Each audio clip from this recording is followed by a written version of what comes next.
नमस्कार दोस्तों, मेरा नाम है अजीत सिंह और पैसा बाजार हब में आप सभी का स्वागत करता हूं।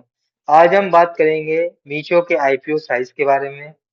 फंड कहां का इस्तेमाल करेगा, मीशो का मार्केट शेयर कैसा है, बिजनेस मॉडल और फाइनेंशियल कैसे हैं, कंपनी की क्या स्ट्रेंथ है और वीकनेस है। हो सकता है मीशो का आईपीओ जल्द ही आप देखने को मिले। तो आईपीओ का साइज का अनुमान है 4250 करोड़ का होगा। फंड का यूज होगा 1390 करोड़ रुपए का क्लाउड इंफ्रास्ट्रक्चर बनाएंगे 2029 तक की। 480 करोड़ का एआई और एमएल टीम हायरिंग में यूज करेंगे और सैलरीज देंगे। 120 करोड़ से मार्केटिंग और ब्रांडिंग करेंगे मीशो टेक्नोलॉजी के थ्रू। और रिमेनिंग रुपए को कॉर्पोरेट एक्विजिशन और कॉर्पोरेट के नॉर्मल जो कामकाज होते हैं ऑपरेशंस उसमें यूज किया जाएगा। तो मार्केट शेयर की बात करें, मीशो का फैशन में मार्केट शेयर 21 से 23 है। होम और किचन में 23 से 25 और ब्यूटी एंड पर्सनल केयर में 8 टू 10% का मार्केट शेयर है। बिजनेस मॉडल की बात करें तो फोकस करती है company affordable e commerce, every day low prices, मतलब ऐसे प्रोडक्ट पे फोकस करती है जो बहुत ही सस्ते प्रोडक्ट्स होते हैं, महंगे प्रोडक्ट्स पर फोकस नहीं करती। सेलर्स मॉडल की बात करें तो जीरो कमीशन पॉलिसी, यहाँ पर सेलर्स के ऊपर ज्यादा चार्ज नहीं लगता है और सेलर्स हाई मार्जिन अर्न करते हैं। प्रोडक्ट रेंज की बात करें, मिक्स ऑफ अनब्रांडेड प्रोडक्ट, इनके पास कुछ ब्रांडेड प्रोडक्ट हैं, रीजनल और नेशनल ब्रांड सभी कैटेगरी में फोकस करते हैं।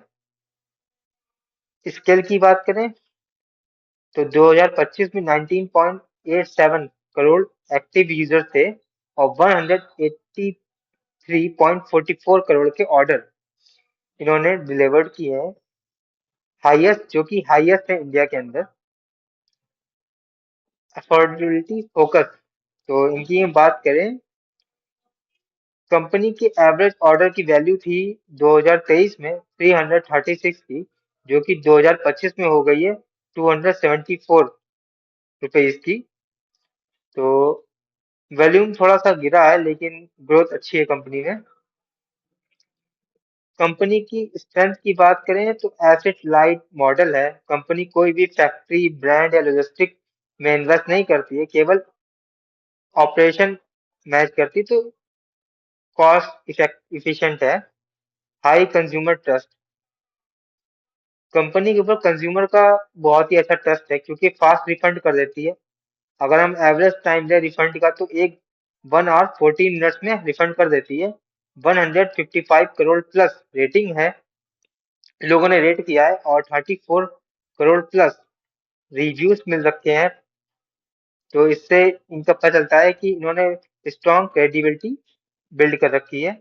रेवेन्यू ग्रोथ की बात करें तो कंपनी का 2023 में रेवेन्यू था 5734 करोड़ रुपीस, जो कि 2025 में हो गया है 9389 करोड़ रुपीस, जो बहुत ही तेजी से मार्केट प्लेस पर स्केल कर रही है।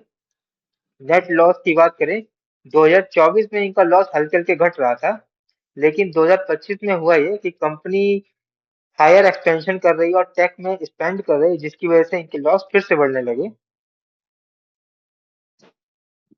कंपनी एडजस्टेड इबिटा की बात करें, इंप्रूव हो रहा है लगातार, इससे पता चलता है कि अपने ऑपरेशन को बहुत ही इफिशिएंटली मैनेज कर रही है। नेटवर्थ, कंपनी की 2024 से 25 के बीच में नेटवर्थ घटी है क्योंकि कंपनी लॉसेस कर रही है इस चक्कर में।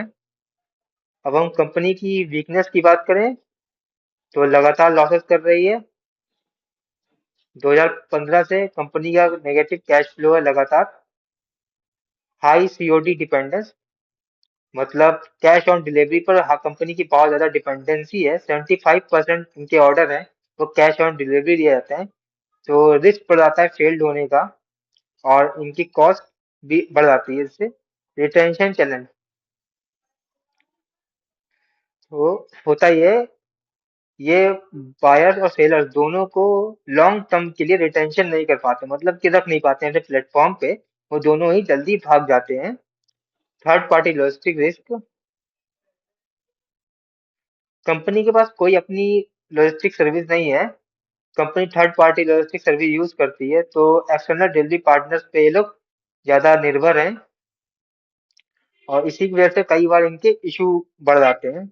Strong competition, e commerce platform बहुत सारे आ गए हैं आज के टाइम पे, तो इसके लिए कंपटीशन भी बढ़ जाता है, और इससे इनके प्रेशर्स पड़ते हैं मार्जिन पे और मार्केट शेयर पर। तो ये वीडियो आपके लिए थी मीशो कंपनी के बारे में। अगर आपको किसी और स्टॉक के बारे में जानना है तो उसका नाम हमें कमेंट सेक्शन में मेंशन कर सकते हैं। ये वीडियो सिर्फ और सिर्फ एजुकेशनल पर्पज के लिए है, कोई भी बाई सेल की रिकमेंडेशन नहीं है। Thank you.